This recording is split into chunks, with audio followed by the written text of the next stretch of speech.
트럼프 미국 대통령이 이번 선거는 전혀 끝나지 않았다며 바이든이 거짓으로 승자처럼 행세한다고 주장했습니다. 트럼프 대통령은 월요일부터 본격적인 소송을 제기할 것이라고 밝혔습니다. 미국으로 출국한 강경화 외교부 장관이 두루두루 의회나 학계 쪽 인사들을 만나 유익한 대화를 많이 나누고 올 생각이라고 말했습니다. 일각에선 도망간 남편 잡으러 간 것 아니냐는 우스갯소리가 나옵니다. 바이든이 연설을 통해 자신의 승리를 확정했지만 미국 내 부정선거 논란은 끊임없이 제기되고 있습니다. 실제 사례들은 어떤 것들이 있는지 잠시 후 상세히 보도합니다. 태영호 국민의힘당 의원이 과연 바이든도 북핵에 있어서 FM, 즉 야전 교범 방식대로 가겠는지 우리가 마음을 놓을 수 없는 부분이라며 비핵화 협상은 FM대로 가야 한다고 주장했습니다.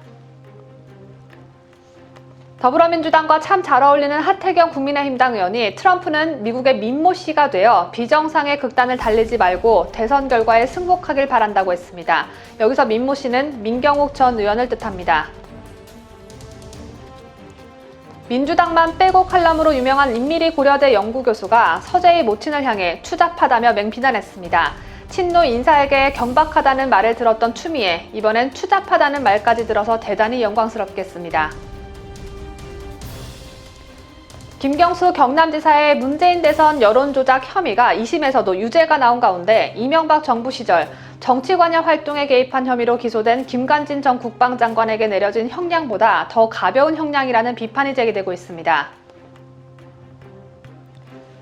고 안익태 작곡가의 유족들이 김원웅 광복회장을 사자 명예훼손 혐의로 고소했습니다. 김원웅은 고 안익태 작곡가를 향해 민족반역자라고 발언한 바 있습니다. 검찰이 정경심에 징역 7년을 구형한 날 아무런 반응을 내놓지 않았던 정경심 남편이 처음으로 입을 뗐습니다. 정경심 남편은 검찰과 언론은 끊임없이 도덕 프레임을 작동시켜 망신을 주려고 애를 쓴다며 본인 말이 진실인 것처럼 보이려고 애를 썼습니다. 이 밖에도 다양한 소식이 준비되어 있습니다. 11월 9일 오늘 꼭 알아야 할 뉴스와 함께 활기찬 하루 시작하시기 바랍니다.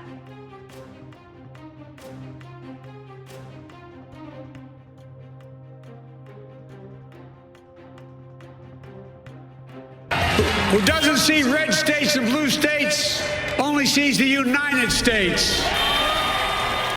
And to make America respected around the world again, it's the honor of my lifetime that so many millions of Americans have voted for that vision.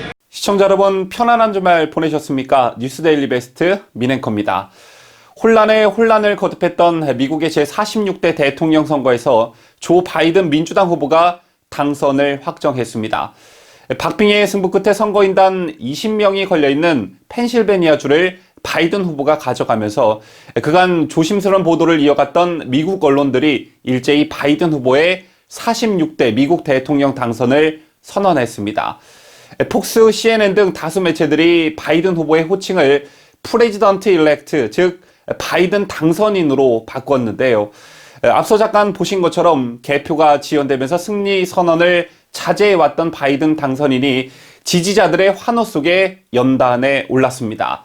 자, 우선 바이든은 선거 승리를 공식화하면서 무엇보다 분열된 미국을 통합하는 대통령이 되겠다고 여러 차례 강조했는데요.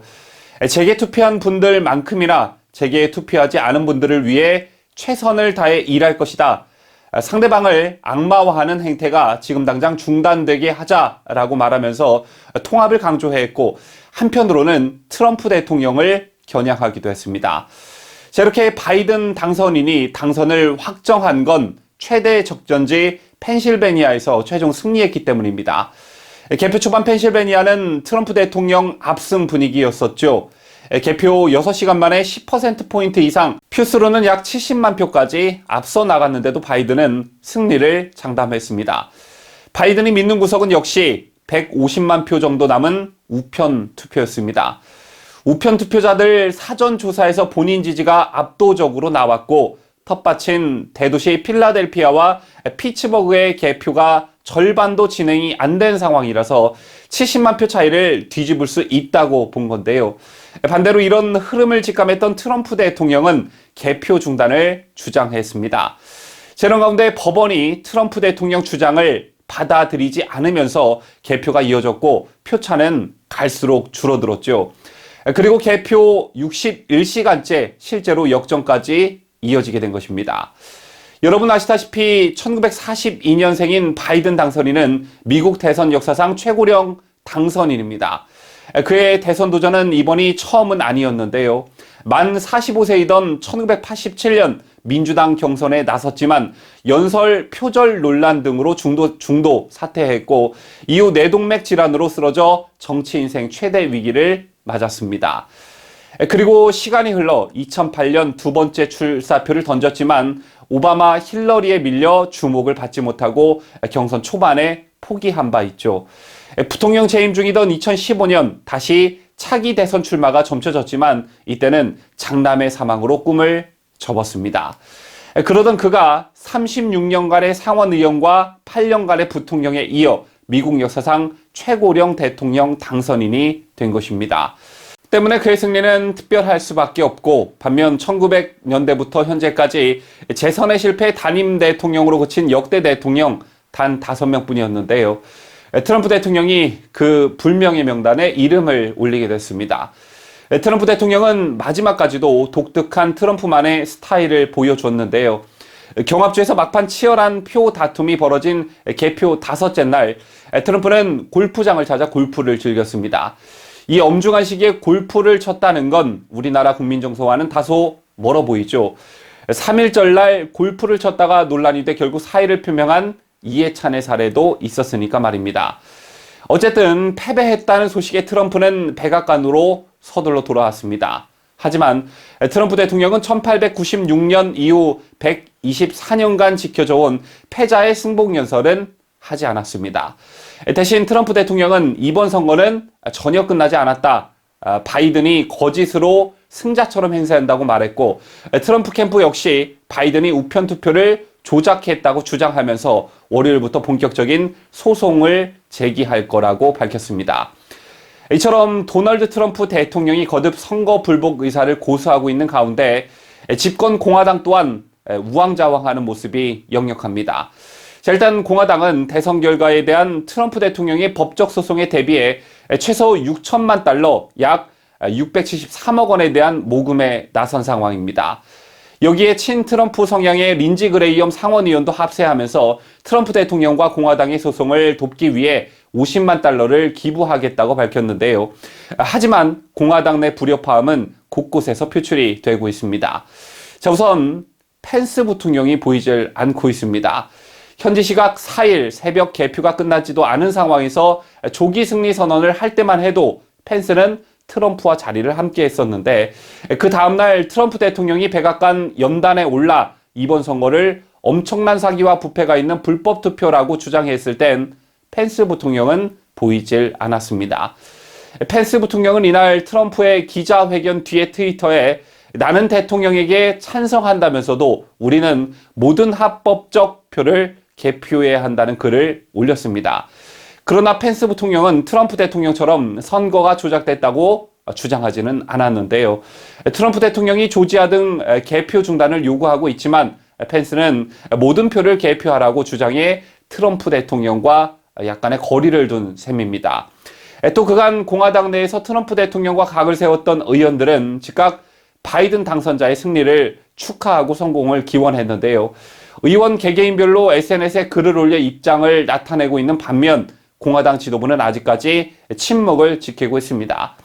미치 매코널 상원 원내대표, 케빈 메카시 하원 원내대표는 대선 결과에 관해 공식 입장을 발표할 계획이 없다는 입장으로 알려졌는데요.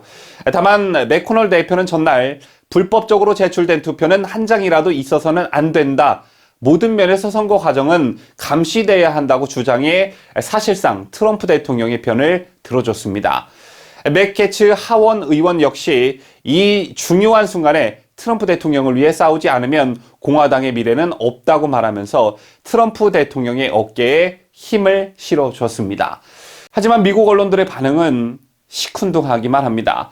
트럼프 대통령이 강하게 신뢰했던 폭스뉴스의 진행자 로라 잉그러햄은 적절한 때가 되면 대통령은 그에게는 좋지 않은 결과를 품위 있고 침착하게 받아들여야 한다고 말하기도 했고 보수 성향의 월스트리트 저널도 선거 부정을 주장하는 트럼프는 증거를 대야 한다면서 트럼프 대통령을 압박했습니다. 이러한 미국 내 상황을 보고 한국의 우파 진영에서는 박근혜 대통령이 탄핵 정국 당시 여당 의원들이 등을 돌리고 보수 성향의 언론들마저 집중 포화를 가했던 때와 비슷한 양상이다라는 말들도 나오고 있는데요. 여기에 지난 총선 당시 문제가 됐던 부정선거 의혹과 트럼프 대통령이 주장하고 있는 미국의 부정선거 의혹이 상당히 닮아 있다라는 점도 많은 우파 성향 시민들의 관심거리가 되고 있습니다. 얼마 전 방송에서도 말씀드린 적이 있습니다만 한국의 우파 성향 국민들과 친북 좌파 성향의 국민들은 트럼프 대통령의 재선을 갈망해 왔습니다. 하지만 그 이유는 서로 달랐는데요. 우파 성향 국민들 쪽에서는 바이든의 친중 성향을 의심했고 반면 연시 중국을 향해 강한 모습을 보여왔던 트럼프 대통령에게 지지를 보냈습니다. 또한 미국의 민주당에 대한 반감도 어느 정도 영향을 미쳤다고 볼 수 있는데요. 다른 한 축인 한국의 친북 좌파 성향 세력들은 먼저 미북 정상회담이라는 톱다운 방식의 남북 문제 해결에 유리하게 트럼프가 작용할 거라고 봤고 트럼프가 재선돼야 차기 한국 대선 국면에서 종전선언을 비롯해 또 한 번의 남북미 화해쇼가 가능할 것으로 예측했습니다. 즉 정치 성향으로는 트럼프나 미국 공화당의 티끌만큼의 매력도 못 느낄 집단이지만 친북에 활용할 만한 그런 가치가 있다고 판단했기 때문에 트럼프를 응원했던 것이죠. 이런 가운데 당장 발등에 불이 떨어진 건 문재인 정부일지도 모릅니다. 미국 대선에서 조 바이든 민주당 후보가 현지 시간 7일 승리를 확정지으면서 이와 동시에 문 정부의 외교 라인이 바빠지기 시작했는데요. 강경화 외교부 장관이 어제 오전 미국 워싱턴 DC로 출국했습니다. 당초 마이크 폼페이오 국무장관과 한미 장관회담을 여는 게 그 핵심 일정이었지만 바이든 쪽 사람들을 만나는 게 더 중요해져 버렸죠. 그런데 편향적 외교를 일삼아왔던 문 정부에서 바이든 쪽과 접촉할 만한 마땅한 채널이 없다는 얘기가 나오고 있습니다. 이 소식은 강혜국 기자가 전해드립니다. 대선 유세 기간 바이든은 김정은을 여러 차례 독재자, 폭군이라고 표현했고 히틀러와 동일선상에 놓고 비유까지 했었습니다. 또 바이든은 어떠한 러브레터, 즉 정상 간 친서 교환도 없을 것이라며 김정은을 친구라고 호칭했던 트럼프 대통령을 겨냥하기도 했었는데요. 이에 북한은 지난해 11월 조선중앙통신 논평을 통해 바이든과 같은 미친개를 살려두면 더 많은 사람들을 해칠 수 있으므로 더 늦기 전에 몽둥이로 때려잡아야 한다라고 막말 비난을 쏟아냈고 모리간 상배, 살 굶은 들깨, 치매 말기, 집권육의 환장이 된 늑다리 미치광이라고 지칭하면서 원색적인 모욕을 서슴지 않았습니다. 하지만 정작 바이든의 승리가 확정이 되자 북한은 말을 아끼는 모습인데요. 북한은 8일 조 바이든 민주당 후보의 미국 대선 승리에 공식 입장을 내놓지는 않았습니다. 대신 세계적인 군사 강국이라고 주장하며 바이든 측을 상대로 기선 제압을 시도했습니다. 그렇다면 바이든과 김정은의 정상회담은 가능할까요? 우선 바이든은 대선 과정에서 김정은이 핵 능력을 축소하는 데 동의하는 조건으로 김정은과 만날 수 있다고 말한 바 있습니다. 여기서 중요한 건 완전하고 검증 가능하며 불가역적인 핵폐기, 이른바 CVID와는 결이 다르다는 건데요. 아직 바이든 정부의 대북 정책을 미리 짐작하는 것은 시기상조겠지만 바이든이 핵 폐기가 아닌 핵 능력 축소라는 말을 쓴 건 우려스러운 부분이라 할 수 있습니다. 또한 과거 트럼프 대통령을 상기해 보면 바이든과 김정은이 정상회담도 전혀 불가능한 일은 아닙니다. 북한은 2017년 하반기 트럼프 대통령을 향해 강도 높은 비난을 쏟아냈었죠. 이에 트럼프 대통령도 그 유명한 화염과 분노라는 표현으로 북한을 압박했습니다. 하지만 그 이후 태도를 전향해 두 차례의 정상회담을 열었고 2018년 4월부터 2019년 8월까지 1년 4개월간 무려 27통의 친서를 교환하며 끈끈한 관계로 뒤바뀌었습니다. 하지만 트럼프 대통령은 끝까지 북한이 원하는 대북 제재에 대한 고삐를 풀어주지는 않았습니다. 이런 가운데 임기가 1년 반밖에 남지 않은 문재인의 마음이 급하게 됐는데요. 현재로서는 당분간 북한도 미국도 탐색 기간을 걸칠 것이다라는 전망이 우세합니다. 바이든은 승리를 선언했지만 트럼프 대통령은 1896년 이후 124년간 지켜온 패자의 승복연설은 하지 않았습니다. 대신 트럼프 대통령은 이번 선거는 전혀 끝나지 않았다며 바이든이 거짓으로 승자처럼 행세해야 한다고 했고 대대적인 소송전을 예고했는데요. 현재 한국의 우파 진영 내에서도 이번 미국 대선에 부정선거가 있었다고 판단하시는 분들도 꽤 많은 편입니다. 자, 반대로 그렇지 않다라고 생각하시는 분들도 계시고 또 일단 지켜보자는 유보 입장을 보이시는 분들도 계십니다. 자, 이렇게 의견이 분분한 상황에서 뭔가를 단정해서 말하는 것만큼 위험하고 무모한 짓도 없겠죠. 내 주장을 상대방에게 설득하려면 상대방의 주장에도 귀를 기울여야 하는 법이니까 말입니다. 현재 미국 내 트럼프 지지자들은 사기 선거를 외치며 시위 준비 태세에 들어갔다고 합니다. 빌 스패티언 선거대책본부장은 지지자들에게 어느 순간에 당신들 지역에서 시위를 벌여야 할지도 모른다. 즉각 움직일 수 있도록 준비해달라고 촉구했다고 하는데요. 그렇다면 이들이 이번 대선을 부정선거로 보는 이유는 무엇일까요? 어떤 사례들이 이들을 분노하게 만들었는지 김자유 기자가 보도합니다. 미국 언론이 조 바이든 민주당 대선 후보의 당선 유력을 당선 확정으로 바꿔 보도하기 시작하자 트럼프 지지자들은 도둑질을 멈춰라, 사기 선거다, 끝날 때까지 끝난 게 아니다라는 구호 등을 외치며 강하게 반발하고 있는 상황입니다. 그렇다면 부정선거 논란이 일고 있는 실제 사례들을 알아보겠습니다.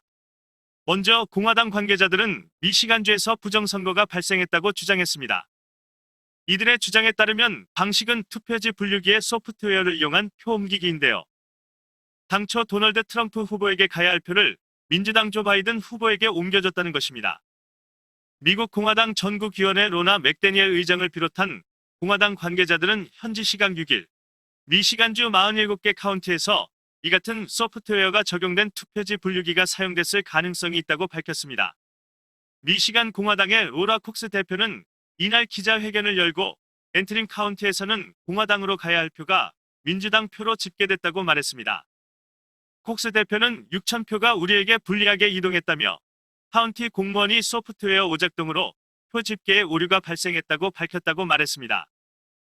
실제 카운티 선관위는 당초 바이든이 트럼프의 3,000표 앞서는 것으로 집계했습니다. 그러나 소프트웨어 오류가 발견돼 투표용지를 수개표한 결과 그 반대로 트럼프가 2,500표 앞선 것으로 공식 확인됐습니다.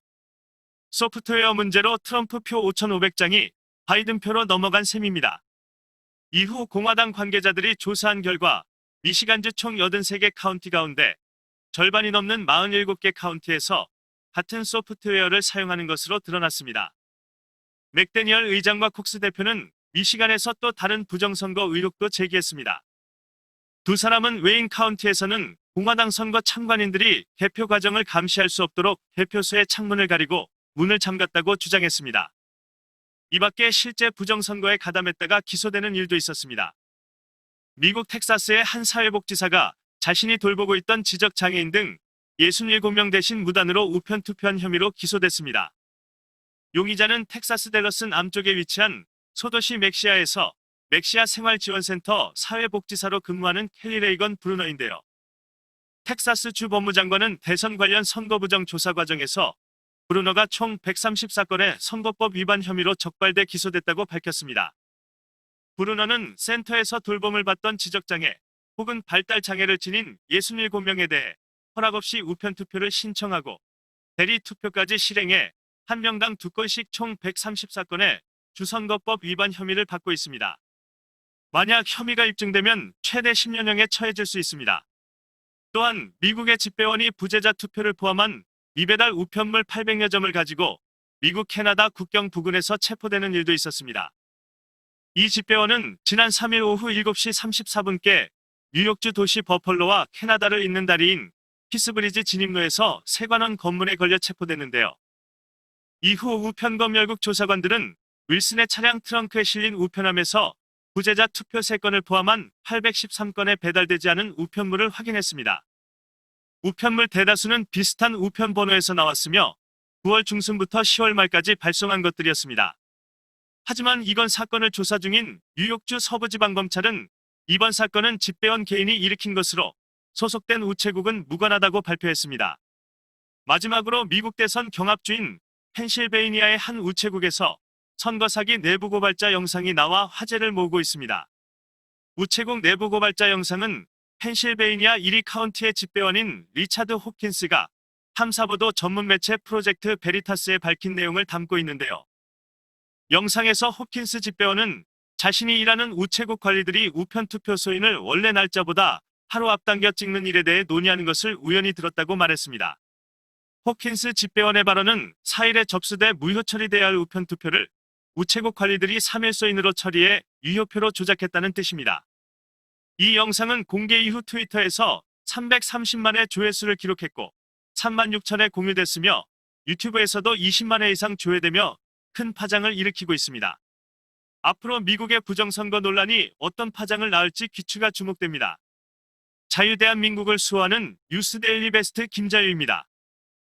차기 미국 대통령이 새롭게 정해지느냐 아니면 트럼프 체제가 4년 더 유지되느냐에 따라 한미, 북, 세 나라 간 관계 변화 그리고 우리나라가 어떤 자세를 취해야 하는지에도 많은 의견들이 나오고 있습니다. 그간 트럼프 대통령이 김정은을 대하는 모습을 보면서 트럼프 대통령에게 실망을 하신 분도 계시고 또 혼란스러워 하신 분들도 계실 겁니다. 트럼프 대통령은 김정은은 굉장히 똑똑한 친구라고 말하는 등 김정은을 추켜 세우면서도 하노이 회담에선 아무런 협상도 없이 김정은을 빈손으로 돌려보내는 등 도무지 갈피를 잡지 못하는 행보를 보였었죠. 저는 이런 트럼프 대통령이 유능한 사업가였던 기질을 발휘해서 김정은을 참 잘 다룬다고 생각했는데 우리 구독자 여러분은 그간 트럼프 대통령의 북한에 대한 행보를 어떻게 평가하시는지 모르겠습니다. 조 바이든 후보가 승리를 선언하면서 우리 정치권은 분주해졌습니다. 특히 대한민국으로 망명한 북한 이탈 주민인 태영호 국민의힘당 의원은 입장문을 내면서까지 트럼프와 바이든 이 둘을 비교했습니다. 또 앞으로 바이든의 대북 정책에 대해 우리가 어떤 자세를 가져야 하는지에 대한 의견을 내놨는데요. 태영호 의원의 목소리 강혜국 기자가 전합니다. 태영호 국민의힘당 의원이 어제였던 8일 조 바이든 미국 민주당 대통령 후보의 대선 승리와 관련해 우리는 새 행정부의 북한 비핵화는 야전 교범 방식대로 가야 한다고 강력하게 목소리를 내야 한다며 원론에 입각한 비핵화 협상 추진을 강조했습니다. 태 의원은 이날 오전 입장문을 내고 바이든이 미국 대선에서 최종 승리를 거뒀다. 이것으로 트럼프가 지금까지 김정은과 벌였던 비핵화 쇼는 막을 내렸다면서 이같이 전했습니다. 태 의원은 국제사회는 싱가포르에서의 트럼프와 김정은의 모습, 회담을 결렬시킨 하노이의 현장 상황, 이후 다시 친서를 교환하며 브로맨스를 과시하는 트럼프와 김정은의 모습을 보면서 대단히 혼란스러워했다며 이제 더 이상 전 세계를 혼란시키는 이런 쇼는 없을 것 같다고 했습니다. 태 의원은 그러나 과연 바이든도 북핵에 있어서 FM, 즉 야전교범 방식대로 가겠는지 이것도 역시 우리가 마음을 놓을 수 없는 부분이라며 바이든은 북한이 핵능력을 축소한다면 김정은을 만날 수 있다는 발언도 불현듯했다고 언급했습니다. 이어 우리는 이 부분을 주의해야 한다며 바이든의 대북 정책에 대해서도 마음을 놓으면 안 된다. 바이든의 위와 같은 발언이 핵 축소를 말한 것이라면 이는 곧 핵 군축을 말하는 것이기 때문이다. 또한 바이든은 앞으로 북핵 문제를 어떻게 다룰 것인지 구체적인 로드맵을 발표하지 않았다고 했습니다.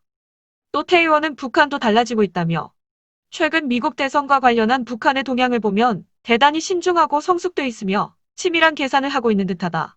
그래서 바이든이 TV토론에서 공개적으로 김정은을 불량배라고 비난했어도 김정은은 침묵을 지켰다고 생각한다고 했습니다. 이어 미국은 북한과의 수십 년 동안의 핵 협상으로 굉장히 지쳐있다면서 핵 협상에 지친 권태감으로 미국이 혹시 북한의 ICBM 대륙간 탄도 미사일 몇 개만 걸고 새로운 핵 협상을 시작한다면 이것이야말로 대단히 위험한 상황이 시작되는 것이라고 주장했습니다. 그러면서 우리 정부가 지난 시기에 이야기한 것처럼 북한과 미국이 정상회담이라도 해야 한다. 큰 협상으로 가는 중간 단계 협상인 굿 이너프 딜이라도 해야 한다고 새 행정부를 부추기고 바이든도 북한이 요구하는 것처럼 미국의 위협이 되는 북핵 위협을 먼저 제거하는 순서로 북핵 정책 기조를 잡고 있다면 우리에게 최악의 시나리오가 될 수 있다고 했습니다.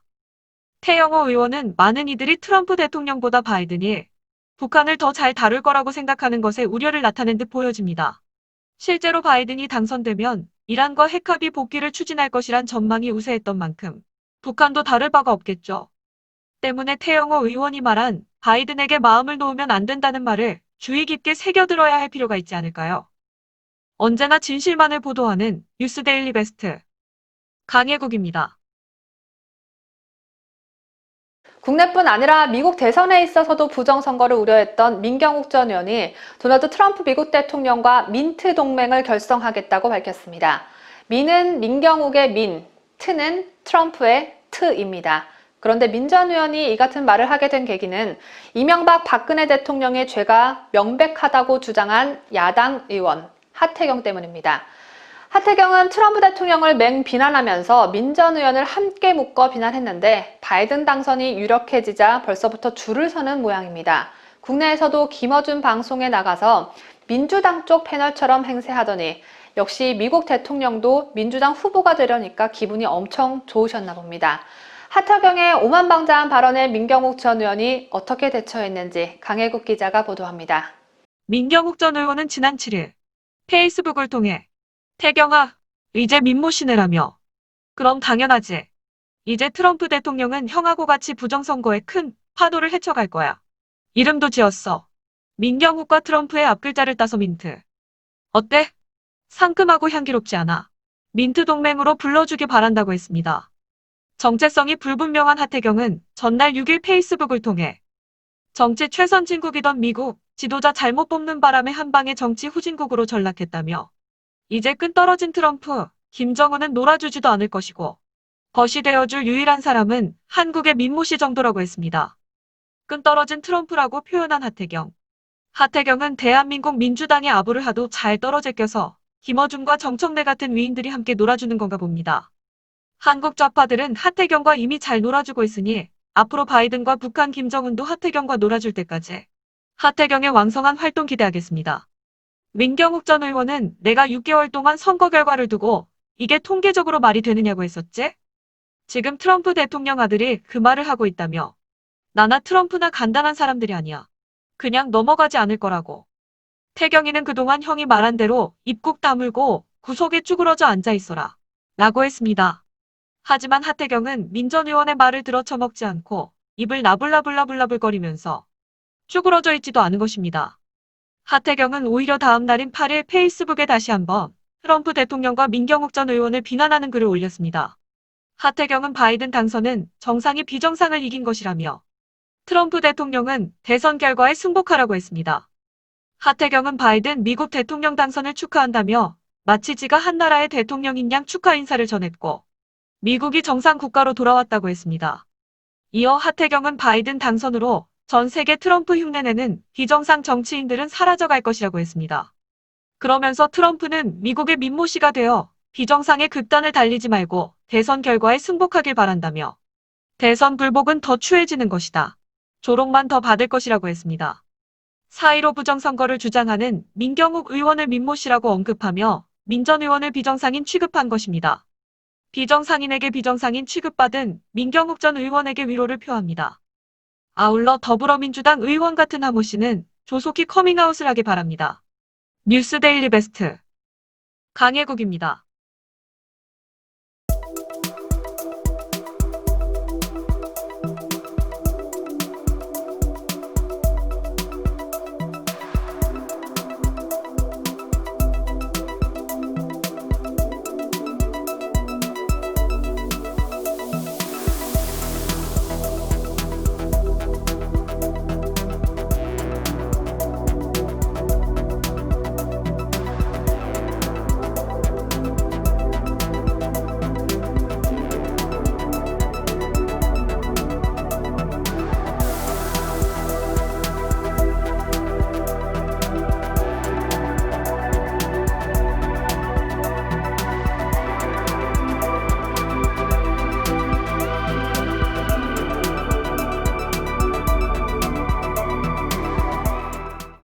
안철수 국민의당 대표가 야권의 혁신 방안 중 하나로 신당 창당을 제안했습니다. 이는 김종인 국민의힘당 비상대책위원장과는 결이 전혀 다른 의견이죠. 김 위원장은 서울과 부산시장 재보궐선거를 앞두고 함께 하려면 국민의힘으로 들어와서 경선에 참여해야 한다는 의견을 피력한 바 있습니다. 일단 이 사람 저 사람 다 끌어모으고 보려는 김종인 위원장과 새로운 당을 만들고자 하는 안철수 대표의 신경전이 예상됩니다. 김자유 기자가 안철수 대표의 발언을 전합니다. 정치권에 따르면 안철수 대표는 지난 6일 연구모임 국민미래포럼 비공개 간담회에서 지지 기반을 넓히고 야권에 대한 비호감을 줄일 노력을 해야 한다며 그 방법의 하나가 새로운 플랫폼, 사실 새로운 정당이라고 말한 것으로 알려졌습니다. 참석자들은 안철수 대표가 단순히 합치는 것만으로는 위기를 극복할 수 없다며 서로 모든 기득권을 내려놓고 새롭게 모이자고 말했다고 전했습니다.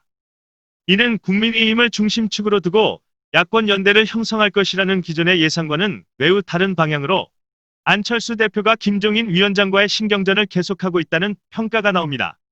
앞서 김 위원장은 서울시장 후보를 하겠다는 분들이 국민의힘에 들어가서 후보가 되는 게 본인들에게 유리하다고 판단하는 분이 계시면 우리 당에 입당하라고 강조해왔습니다.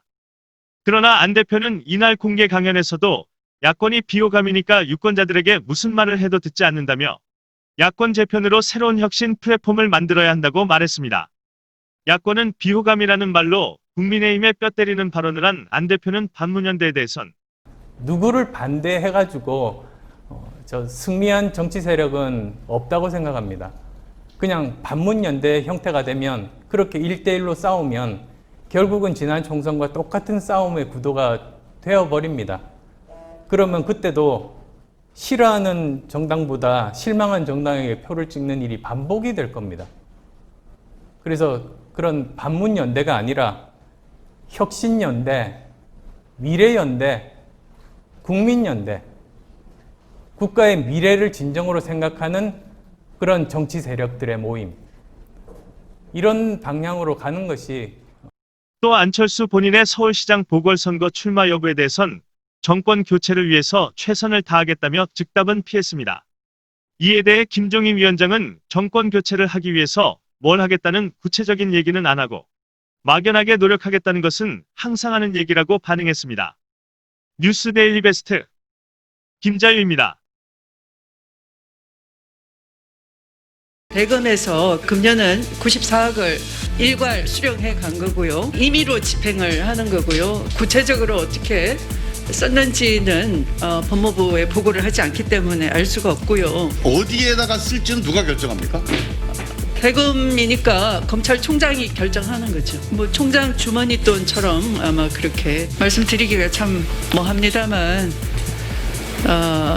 사건이 집중돼 있는 서울중앙지검에서는 최근까지 특활비가 지급된 사실이 없어서 수사팀 애로를 겪는다 하는 얘기도 듣고 있는 형편입니다. 확인한 바에 의하면은 이미 특활비 다 내려가고 있어요. 이제 저도 이제 들은 얘기니까 그러니까 그 사실관계를 확인을 하신 일선 다음에 검사들의 답변을 해주시면. 고충을. 앞서 영상을 보신 대로 때 아닌 특활비가 논란입니다. 여러분 이 영상을 보시고 어떤 생각들이 드셨는지요? 지난 탄핵 정국 때 박근혜 대통령에 대한 모든 걸 탈탈 털더니 결국엔 그동안 관행처럼 내려져 왔던 특활비 문제를 걸고 넘어져 다수의 국정원장들을 구속시켰습니다. 그래서 저는 추미애와 민주당의 저런 작태를 보면서 정말 갈 때까지 가는구나. 털어서 먼지 안 나오면 먼지가 나올 때까지 털겠구나. 이런 생각을 했습니다. 자, 우선 특활비의 개념부터 짚고 넘어가 보도록 하죠. 특활비는 기밀 유지가 요구되는 정보 수집 및 사건 수사 예산입니다. 자, 때문에 이런 일을 주로 하는 국정원이 가장 많이 받고 있는데 검찰은 그동안 매년 150억 원가량의 특활비 예산이 측정이 되지만 올해 검찰에는 94억, 내년에는 84억이 배정돼 있습니다. 집행 방식은 기재부에서 법무부로 특활비 예산을 내려보내면 법무부가 다시 대검에 보내는 구조입니다. 자, 일단 돈이 이런 과정을 거쳐 내려보내지면 관례에 따라 검찰총장이 대검 참모부와 전국 고검과 지검 등에 배분되기도 하고 특별수사나 수사의 수요에 따라 별도로 지급되어지기도 하는데요. 이런 특활비를 윤석열 총장의 쌈짓돈처럼 활용해 왔을 가능성이 있다. 이것을 한번 캐보자라는 게 추미애와 여권의 전략인 것입니다. 자, 왜냐하면 2017년 이영렬 당시 서울중앙지검장과 안태근 법무부 검찰국장의 경력은 만찬 사건으로 전 정부에서 임명됐던 이영렬 지검장을 궁지로 몰아넣었던 달콤한 그들만의 추억이 있기 때문이죠. 자, 그리고 오늘 국회 법제사법위원회 여야 의원들이 대검찰청을 방문한다고 합니다. 대검찰청 특수활동비 집행 명세를 점검하겠다는 건데, 그런데 윤석열의 검찰특활비를 까보겠다고 했다가 추미애 법무부도 같이 까이게 생겼습니다. 한 시민단체가 추미애 법무장관의 특활비 부정 사용에 대해 수사를 의뢰했기 때문인데요. 법치주의 바로 세우기 행동연대는 어제 대검찰청의 추 장관을 특정범죄 가중처벌 등에 관한 법률과 횡령, 배임과 관련해 수사를 해달라면서 수사 의뢰서를 제출했습니다. 이종배 법세련 대표는 수사 의뢰에 앞서 자료를 내고 특활비는 사건 수사와 첩보 수집 그리고 업무상 기밀을 요하는 국정 수행에 쓰이는 특별 예산인데 오직 수사를 위해 쓰여야 할 특활비를 장관 활동비로 쓰는 등 목적에 맞지 않게 사용했거나 주머니 돈 쓰듯 사적으로 유용했을 가능성이 있다며 수사 의뢰서 제출 취지를 설명했습니다. 그러면서 법세련은 추 장관이 목적에 맞지 않게 특활비를 썼거나 사적 유용했다면 횡령죄 또는 국고손실죄를 저질렀을 가능성이 있다. 검찰에 배정되어야 할 예산 일부를 내려보내지 말 것을 지시했다면 직권남용죄에 해당할 것이라고 강조했습니다. 이 시민단체의 수사 의뢰서를 명분 삼아 검찰이 추미애 법무부 특활비를 수사할지 관심이 모아지고 있는데 확실히 밝혀지지는 않았지만 법무부의 특활비는 20억 수준이라는 주장도 나오고 있습니다. 민주당만 빼고라는 칼럼을 써 더불어민주당의 고발을 당했던 임미리 교수가 추미애 법무부 장관을 강도 높게 비판하고 나서 화제가 되고 있습니다. 임 교수는 지난 6일 페이스북에 추미애 장관을 겨냥해 진짜 추잡하다. 헌법과 국민이 대통령에게 준 권한은 공무원 인사권이지 대리인을 통한 태움, 권한이 아니다라고 비판했습니다. 여기서 태움은 간호사 사회에서 선배가 후배를 괴롭히는 것을 의미하는 단어로 추 장관이 사실상 윤 총장을 괴롭히기 위해 생트집을 잡고 있다는 취지의 주장인데요. 임 교수는 해당 글에서 문재인을 향해 차라리 윤 총장을 해임하라라고 주장하기도 했습니다. 임 교수는 해임은 대통령의 인사권 행사이고 정치적 책임이 따른다면서 사태는 주체가 윤 총장이기 때문에 문정부가 윤 총장을 해임 안 시키고 어떻게든 사퇴하게끔 압박하고 있다고 지적했습니다. 김경수 경남지사의 대선 여론 조작 혐의가 2심에서도 유죄가 나왔죠. 징역 2년을 선고받았는데 작년 1월 1심과 마찬가지로 김 지사가 드루킹 일당의 댓글 공작을 사실상 주도하면서 2017년 치러진 대선 여론을 문재인 후보에게 유리한 방향으로 조작했다는 것이 판결의 주된 취지였습니다. 자, 그런데 여러분께서는 이 2년의 형량이 적당하다고 보시는지요? 자, 아마 이렇게 비교를 해드리면 2년의 형량이 얼마나 터무니없는 형량인지 여러분께서도 직감하실 겁니다. 김관진 전 안보실장은 이명박 정부 시절 군 사이버사령부의 정치관여 활동에 개입한 혐의로 기소됐습니다. 김 전 실장이 군 사이버사령부의 댓글을 이용, 대선 등에 개입했다는 것인데 이로 인해 결국 김 전 실장은 2년 4개월형을 선고받았습니다. 사이버사령부의 72만 건의 댓글 중에 8,862건이 정치 중립 위반으로 지목이 됐습니다. 8,862건 중에는 제주, 해군기지, 백선엽, 천안함, 김정은, 종북세력, 공산주의 등 국방안보 관련 댓글도 다수가 존재했고 노무현, 문재인, 안철수 전 의원과 관련한 댓글들도 있었습니다. 자, 그렇다면 사이버사령부 댓글이 대선에 영향을 미쳤다는 문재인 정부의 주장이 맞는다면 문제는 2012년 대선 때 207건의 댓글 때문에 낙선한 것이 됩니다. 반면 김 지사가 관여했다는 드루킹 일당의 댓글 조작 규모는 특검이 파악한 것만 무려 8,840만 회에 달합니다. 드루킹 댓글 조작은 네이버, 다음 등 전 국민이 이용하는 포털 사이트에서 주로 이루어졌죠. 하지만 문재인을 대통령으로 당선시키기 위해 조작한 댓글 8,840만에 관여한 김 지사가 2심에서 받은 형량은 2년입니다. 반면 문재인에 대한 댓글 207건을 사이버사령부가 올렸다고 당시 국방부 장관이었던 김 전 실장이 받은 형량은 2년 4개월입니다. 8,840만 건대 217건. 사실이런데도 만에 하나 김경수가 대법원 판결에서 무죄 취지의 파기환송을 받는다면 이건 국민들께서 들고 일어나야 할 일이 아닌가 생각합니다. 안익태 선생을 민족 반역자라고 한 김원웅 광복회장이 유족들로부터 사자 명예훼손 혐의로 고소당했습니다. 안 선생의 친조카 데이비드 안 씨는 8일 김 회장을 고소했다고 변호인을 통해 전했는데요. 김 회장은 제75주년 광복절 경축식에서 최근 광복회는 애국가를 작곡한 안익태의 친일, 친나치 관련 자료를 독일 정부로부터 받았다. 그중에는 안익태가 베를린에서 만주국 건국 10주년 축하 연주회를 지휘하는 영상이 있다고 주장했습니다. 그러면서 민족 반역자가 작곡한 노래를 국가로 정한 나라는 전 세계에서 대한민국 한 나라뿐이라고 발언했습니다. 자, 이에 대해 안 씨는 이 영상은 독일 유학생이 2006년 독일 연방문서 보관소에서 발견한 베를린 필하모니 대극장에서 안익태가 지휘하는 영상물이지 독일 정부가 안익태의 친일, 친나치 자료라고 규정해 전달한 자료가 아니라고 반박했습니다.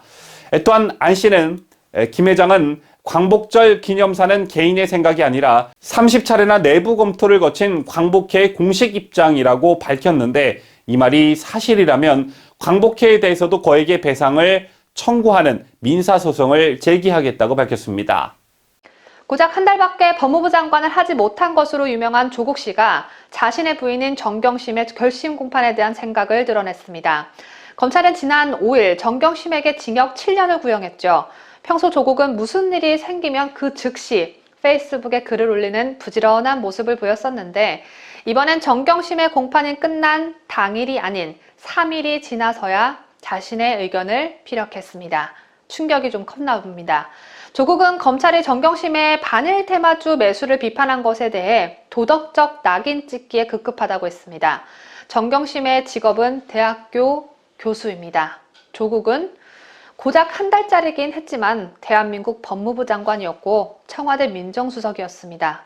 교수와 장관, 이들에게 도덕적 책임을 묻는 건 당연한 일이 아닐까요? 조국이 또 무슨 말로 검찰을 비난했을지 강혜국 기자가 전합니다. 어제였던 8일 조국은 자신의 페이스북을 통해 지난 5일 검찰이 정경심 교수에 대한 구형을 하면서 7월 중순 조국 민정수석은 죽창가를 올리며 일본 정부를 비난할 때 정 교수는 반일 테마주를 매수했다고 비난했음을 알게 됐다며 격앙된 감정을 마구마구 표출했습니다. 조국은 일부 언론은 이를 제목으로 뽑아 보도했다. 반일 테마주를 샀다는 자체는 법적 문제가 되는 것은 아니지만 해명하겠다. 저는 애초에 정 교수의 주식 거래 내용을 알고 있지 못했기에 이게 무슨 얘기인가 확인해봤다. 당시 정 교수는 증권 전문가인 지인으로부터 주식 거래 교습을 받으며 추천받은 주식 거래를 했다고 한다고 주장했습니다. 이어 정경심 결심 공판에서 공개된 주식 거래 내역을 나열한 조민 아빠는 이 사안이 금융실명법 위반인지는 재판부가 판단할 것이라며 법 위반 여부의 문제에 대해서는 해명하고자 한다고 밝혔습니다. 조국은 정 교수가 이 주식을 매입한 때는 작년 7월 26일 내가 민정수석을 그만둔 후라며 또 정 교수는 당시 이 주식이 반일 테마주인지 여부를 전혀 알지 못했고 추천자 역시 반일 테마주라고 추천한 것도 아니었다고 한다. 또 위 주식 매매를 통해 얻은 수익은 총 37만 5천 원이라고 밝혔습니다. 그러면서 검찰은 정 교수가 동생에게 보낸 강남 건물주의 꿈 문자 메시지를 공개해 도덕적 비난을 가한 데 이어 최후 변론에서 다시 한번 도덕적 낙인을 찍으려고 한 것이다. 얍삽하다라며 언론은 재판 마지막 순간까지 검찰 주장 받아쓰기를 해개탄스럽다. 검찰과 언론은 끊임없이 도덕 프레임을 작동시켜 망신을 주려고 애를 쓴다라고 비난했습니다. 법정에 나와 증언 거부권을 행사하며 재판에 불성실하게 임했던 사람이 개인 SNS에선 줄줄이 온갖 해명을 늘어놓는 이런 행태가 더 얍삽하다는 생각은 못하나 봅니다. 또한 자신의 부인이 도덕적으로 비난받을 사람이 아니라는 점을 부각시키려 애쓰는 조국의 모습이 참 처량해 보입니다. 만약 정경심이 다음 달 선고에서 징역이 확정돼 감옥에 입성한다면 부인이 외롭지 않게 같이 들어가 계시길 바랍니다. 아차차, 남녀 합방 교도소는 없군요. 35일짜리 전 법무부 장관님, 죄송합니다. 얍삽한 조국 소식을 전해드린 저는 뉴스데일리 베스트 강혜국입니다. 초등학교 돌봄 전담사들이 총 파업에 돌입한 6일 전국 돌봄 교실의 34.6%가 문을 닫았습니다. 지난 뉴스에서 전해드렸듯이 이번 파업은 이미 지난달부터 예고된 파업이었는데도 유은혜의 교육부가 대책을 마련하지 않았고 결국 아이들과 학부모들은 큰 불편을 겪어야 했습니다. 일부 학교는 파업에 참여하지 않은 돌봄 전담사에게 학생을 나누어 배치하는 방식으로 대처했지만 아예 돌봄 교실을 중단한 곳도 적지 않았습니다. 전국 돌봄교실 12,211실 중 4,231실이 운영을 중단했는데 이는 34%에 해당하는 것입니다. 돌봄교실을 중단한 학교 대부분이 교육부의 대책을 기다리다 5일에야 급하게 중단 예고를 하는 바람에 학부모들은 대책을 마련하느라 분주한 모습이었습니다. 경기도 하남시의 초등학교 1학년 학부모 A씨는 돌봄교실 중단 소식을 전날 오후 듣게 돼 급히 회사에 반차를 내느라 애를 먹었다고 토로했습니다. 예고된 총파업 사태에 안이하게 대처한 교육부의 태도가 혼란을 키웠다는 비판은 거세지고 있습니다. 돌봄 전담사 관련 노조인 전국학교 비정규직 연대회의는 지난달 15일 기자회견을 통해 11월 6일 총파업을 예고했습니다. 그럼에도 교육부는 실효성 있는 대책을 만들지 않은 채 교사가 상주하는 교실에서 학생들을 돌보거나 지역센터를 연계해 돌봄 공백을 최소화하겠다고 설명해 왔습니다. 하지만 교사들은 돌봄 인력 대체 근무는 불가능하다는 입장을 고수했고 학부모들도 검증되지 않은 외부 센터에 자녀를 맡기는 건 불안하다고 반발했습니다. 돌봄 전담사들은 돌봄 운영 권한을 지방자치단체로 넘기는 입법 추진을 중단하고 돌봄 전담사를 8시간 전일제로 전환할 것을 촉구하고 있습니다. 돌봄 전담사들이 반대하는 이 입법은 더불어민주당과 열린민주당이 밀어붙이고 있는 입법입니다.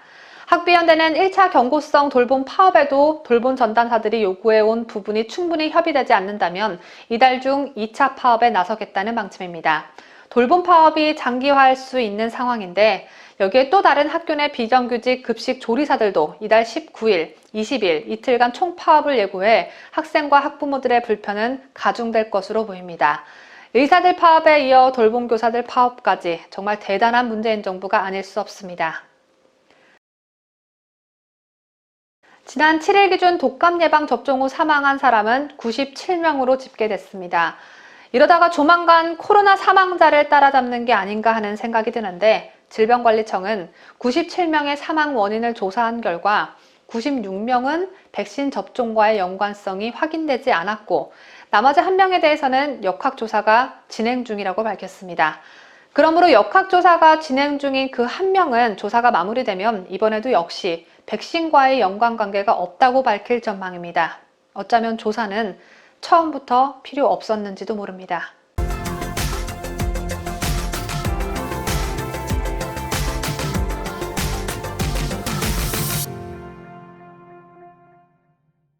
오늘 아침 영하권의 초겨울 날씨가 예보됐습니다. 바람까지 강하게 불면서 체감 온도는 더 낮을 것으로 보여지는데요. 오늘 아침 출근길에는 따뜻하게 입으셔야 할 것 같습니다. 자, 이상으로 저희가 준비한 모든 뉴스를 마치도록 하겠습니다. 새롭게 시작하는 한 주 구독자 여러분 모두 활기차게 시작하시기를 바라겠습니다.